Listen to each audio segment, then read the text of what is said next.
They say he had beans shaped like Obama's face. So he's popping them bombers? He was popping them bombers, bro. Well, we posted every Friday. See them corn emojis, and you know wild. Jaded Gemini till the day I die. And I'ma talk my shit, but I don't play both sides. So nah. We got a new character in the Diddy trial. Mr. Scott with his ice cold cigarette and his leather jacket and his bisexual earring. We love Kid Cudi over here, bruh. Hey, Mr. Rager. Mr. Rager is our big brother, okay? We love some Cudi. My way to heaven. With that being said, it was very crazy to see that all of this stuff was happening at his peak. Like 2011, 2012, like Kid Cudi was that dude. He was making, so you could check the whip appeal, damn, Lil Cudi is ill. Bruh. And then Diddy was like, oh, absolutely not. Absolutely not. bro, it said it was a Porsche. Yeah.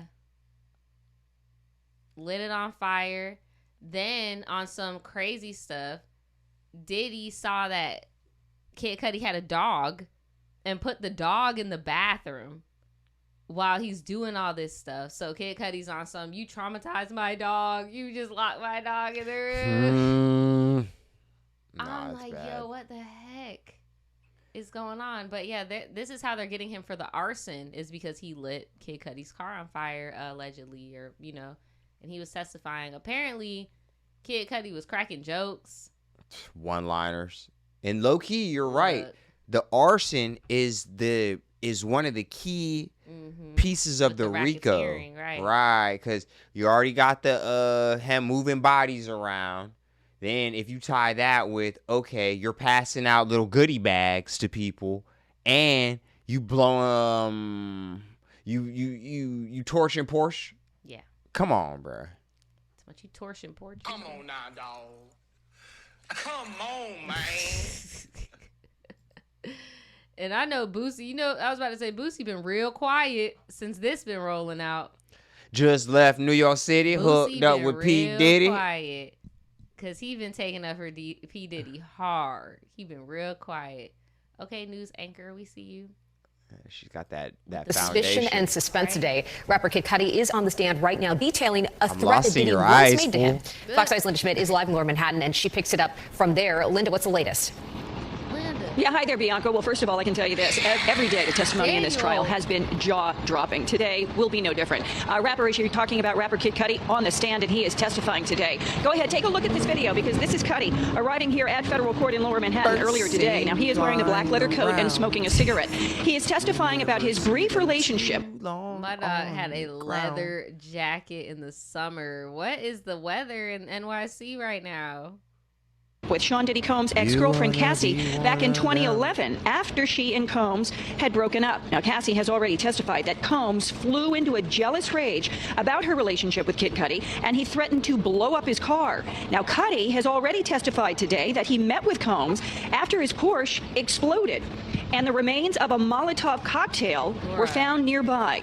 Combs is charged with running a criminal enterprise dealing with drugs and sex trafficking. He has pleaded not guilty on all counts. Now, yesterday, Combs' former executive assistant, George Kaplan, also testified. He continued this morning, and he left court earlier today. After wrapping up his testimony, he had testified that he would buy drugs for Combs and that he would clean up hotel rooms after Combs would hold drug-fueled sex marathons called freak-offs. And a federal agent also... Oh, my gosh. How do you even back that up? Marathon. A marathon is insane. You know when bruh, rest in peace Nipsey Hussle. But you remember Nipsey had Diddy on the first part of his album? Oh no. Like, keep going, Playboy, don't stop. Oh no. And you know, like the marathon continues. And I'm like, he probably when Diddy heard the marathon continues, he was not thinking about hustling. No, he was not. He was thinking about freak-offs. Who testified yesterday that when they raided Combs' home in Miami last year, they found gun parts to make AR-15 style weapons, cocaine, ketamine, and more than 50 bottles Get this, y'all. of baby. All right, I know y'all are not gun nerds or whatever, but there's an upper and a lower receiver, right? One is I'm not gonna do all the thug data for you, but read between the lines. One is a lot more easy to make disappear and make things untraceable. Why Diddy got parts separated as if, you know, you might have to toss something or put it in a suitcase in the middle of a whole bunch of baby oil and Astroglide. Yeah. And if you're not if you're a family man and you don't know what that is, bruh, I used to be just like you until I had to start talking about this. And then all jokes aside, you have firearms, arson, racketeering. It's and baby oil. They're just stacking it up. It's like a Zane novel. He messed up. He's been getting away with this for a long time. It don't matter how consensual you think it is, bro. It's not it. Baby oil and lubricant. Baby oil. Now, as I said, rapper Kid Cudi on the stand right now. We're heading into court here shortly. Back inside to you. Oh, and then they said he had beans. They said he had beans shaped like Obama's face. So he's popping them bombas? He was popping them bombas, bro. This is insane to me, dude. Them presidential jiggers. Them Obamas is bro, what happened to my boy I? Who, Law and Crime? Yeah, he looked like he got in a bar fight. He looked like Drake Bell to me. You see his eye? He's probably just tired from carrying all these stories on his back. Nah, it's looking at all this Diddy stuff. No, for real. It took his soul. We're going to bring on Elizabeth Milner, our longtime reporter, who's inside that courtroom for Kid Cudi's testimony. They're now, like one of the things I want to ask you about, Elizabeth, is we're reading the transcript, right? We're reading what he said on the stand. What was his tone like? Because I got to tell you, he was hitting one-liner after one-liner after one-liner. By the way, shows up in court, leather jacket, smoking a cigarette. I mean, this is Kid Cudi, major celebrity comes in. What was the substance of what he was saying? And I got to ask you the tone in which he was saying it. Well, obviously, I didn't see the cigarette smoking part. I was inside the courtroom when this was going on, but it was a packed courtroom today, Jesse, despite it being very cold outside today, despite it even pouring down raining this morning when I came to court today. A lot of people were inside that courtroom because a lot of people wanted to know, what did Scott Mescudi, aka Kid Cudi, really have to say. So when he walked inside the courtroom, to your point, Jesse, he was very, very casual. He had on a leather jacket. It was a little bedazzled. He had on a white t-shirt. He had on jeans. Now she said his jacket was a little bedazzled. Where the bedazzle at? That you kind of really don't see necessarily, especially in federal court. I mean, all the other witnesses have been in suits, even some of the escort witnesses. But for Kid Cudi, he just came in very. I'm mad. He looks exactly like he always looks. No, so they're he just do. over this here. is just how he look. He's just like, the sky might be falling, but remember, you can fly. They wanted him to wear that Man on the Moon 2 suit. They wanted him to wear like a little monkey suit. No, dude. Walked right to the witness stand. Didn't pay Diddy any type of attention from what I could see of him, but he got onto the witness stand and swore that oath like he normally, like all the other witnesses do. And then that's when we got into the testimony. And let me just say, Jesse, there was so much testimony. I was just writing things down and down and down again because there was really so much. And we knew about kind of the Molotov cocktail incident, especially because it was laid out in Cassie's federal lawsuit, right? But just hearing Kid Cudi explain it from his own words were just a whole nother level, I could say. So people were laughing, right? People were laughing when he was testifying because he made that one comment that he sees Sean Combs. He had a meeting with him and said he looked like a Marvel supervillain. Were people laughing? I said my boy looked like a Marvel supervillain. Supervillain. You know that was like a dig to his ego. Oh, you already know. You son of a bitch. Little bruh. No.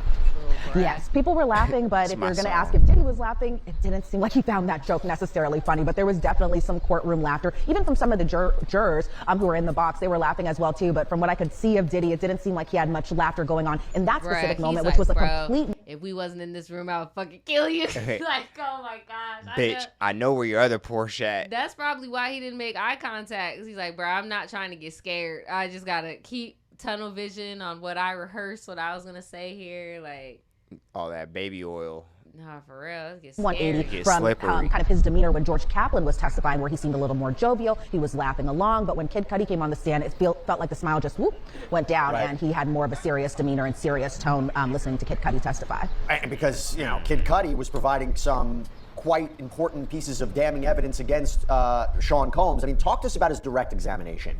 What were some of the highlights that you took away from his direct examination? Because the prosecution, in my opinion, I was talking about it before, they're calling him not only to corroborate, I think, the account of Cassie, but to establish some of the elements of racketeering, right? The underlying crimes of maybe kidnapping, arson. Do you Talk think to us about Trump's some going of to the free big Diddy moments at from the his end of direct his examination, and then we'll talk about what the cross-examination was like. I feel like he might, bro. I really do. I feel like he might. What did he really do that's that bad? And R. Kelly, fuck it. I don't think he's gonna free R. Kelly because they don't have that. R. Kelly's more of a Chicago type spinster.